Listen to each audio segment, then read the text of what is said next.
Bayer Leverkusen, it was a bad day for them in the office. At the office, they drew again, making it the seventh time that they have drawn this season, and keeping them, about 10 points behind leaders Bayern Munich.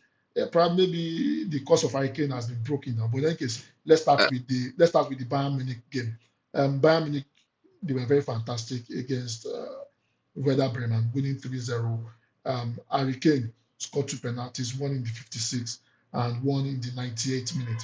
Bayern dominated possession, controlling 75% of the game and completing 883 passes out of the 995 passes that they made with a 92% accuracy.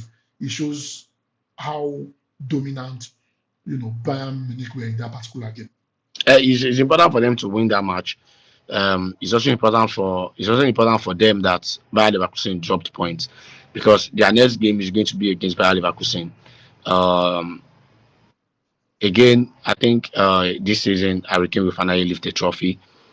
Um, I'm happy for him. Hallelujah. He has already won because Bayer Leverkusen, a team that want to fight for a title will not be dropping points the way they are dropping, and it's a good thing that Bayern Munich is winning and Hurricane is scoring. Well, it's a good one. I mean, they are 10 points clear of their closest rival, Bayer Leverkusen. What is the issue with Bayer Leverkusen this season? I mean, they've only lost a game and they've drawn seven, and that's the reason why they are where they are at the moment. What do you Uh, think is the issue with Bayer Leverkusen this season the in difference terms is of the dropping point? they can't score in the last minutes like they did last season. This was the same thing they were doing last season, but last season, last minute, 92nd, 93rd minute, they will find a goal. Now they will find a goal, but this season it hasn't been like that. It's amazing. It's amazing what they've done. Over the course of how many matches now? Over 50 matches. They've only lost one. It's simply amazing in the league. It's really amazing. I really hope they win their couple of matches. So we give a Bayern Munich a run for their money, make the title race more interesting. But I feel the title race is done. Bayern Munich has carried the day already. I mean, 10 points, and they've already played about 24 matches, 24 leaving that matches, leaving that. I know they only have about, I think, 10 more games to go. 10 more Um, games to go. the It's Bundesliga done is already. about 34 games, and so I mean, with a whole lot of, apart from Bayer Leverkusen, that's one of the top team. Borussia Dortmund is nowhere to be found. But in any case, let's go to the Borussia Dortmund game. Um, Stuttgart were amazing against Borussia Dortmund, dispatching Borussia Dortmund. Borussia Dortmund currently sits at the 11th position at the moment. With Stuttgart, that victory takes Stuttgart to the sixth position. Borussia Dortmund has 29 points. Stuttgart has, I think, 36 or thereabout point. Stuttgart secured a surprising victory at Signal Iduna Park, showcasing tactical discipline and effective counter-attacks. Dortmund struggled to break down Stuttgart defense, leading to a disappointing home defeat. I mean, they changed their coach, but the result is not changing. The results will not change. It's the team now.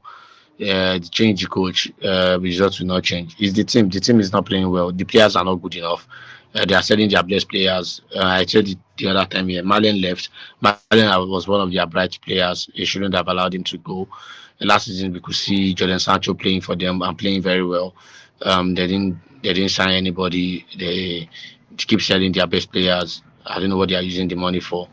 And when you keep selling your best players and you're not buying up to the quality of what you have sold, then you are tend to struggle, and that's the reason why they are struggling the way they are struggling.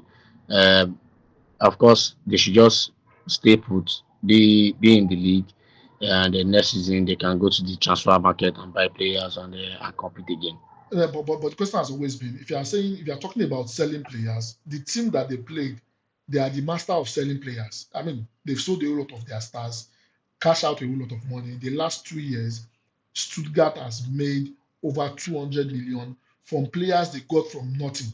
They bought those players from nothing, and they've been able to recoup a whole lot of money from those players. I mean, if Stuttgart can do it, and it's not as if they spend that much in the transfer market, what is the problem with a Borussia Dortmund? Are you solely Uh, the, blaming the fact that they are selling players the, for this poor form? the problem will later be there for Stuttgart. When Dortmund started selling players, the problem was not visible immediately. Now they were just playing they were just playing the second fiddle to Bayern Munich in the league almost every season, and they were selling players until it's not hitting them hard. It's not hitting them hard. So that's what happens. That's what happens when you Wolves, a particular Wolves in the Premier League, always sell these players and sell players and sell players and sell players. And when it's hitting them hard now, you could see they are fighting for their life in the relegation. Before they'll sell players and there will be eighth, ninth, tenth, and they will be there about. But now they are fighting for relegation. That's what happens when you keep selling your best players and you're not recruiting up to the level of the players you sold. I've said it again. They have a new coach. You just need to take them across the line. When the season ends, then you can go to the transfer market and buy players to help the team. But in any case, with the new coach now, because I mean, I saw that particular game, and he has a philosophy of wanting to attack all the time, and I think the problem has always been, the players he has currently at his disposal um, are not able to do it for him. Do you think the coach has made a mistake coming in, in the middle of the season, the same way like we saw Ruben Amorim struggling with Manchester United? Because I mean, he came in the middle of the season, whereas we have a David Moyes. Yes, you might say he had come to Everton. He was in Everton for over 11 years, but he came in and has never been able to turn things around for them in the Uh, last couple of games. Sometimes you come in at the middle of the season and you perform very well. A certain what's his name now? The England coach, the new Potter, England, no, the new England coach, Tuchel. Thomas Tuchel. He came in to Chelsea middle of the season, won the Champions League for them. Actually left PSG middle of the season. I came to Chelsea middle of the season and won the Champions League for Chelsea. So sometimes it's like that. You in the middle of the season and you win a trophy. So sometimes it's like that nobody knows what will happen. Of course, Dortmund, nobody still knows what will happen. They are in the Champions League, obviously. They were finalists last season, so nobody knows. You never can say. They might just have the easier route and just ended up being because we ended up being in a final somewhere. Nobody knows. Nobody knows. But again, it's not a mistake for him. Yeah, he saw an opportunity to manage a big club, and he came, and he's there already. Just let the season just end, and you buy players that will help. Okay, that's fantastic. And thank you so much. It's always amazing to to have conversation with you, breaking Thank it you. Thank down. you. However, we would have probably love to talk about the Champions League, but in any case, we are we are out of time already. And probably maybe we'll do the Champions League preview tomorrow. We talk about the Champions League and see what and what. The game. We look forward to the games in the Champions League on Tuesday and on Wednesday, and we see what the teams can do in terms of probably to know the teams that will make it to the next round. It's always amazing to have you here. Thank you so much, and have a wonderful week ahead of you. Have a wonderful week. Bye.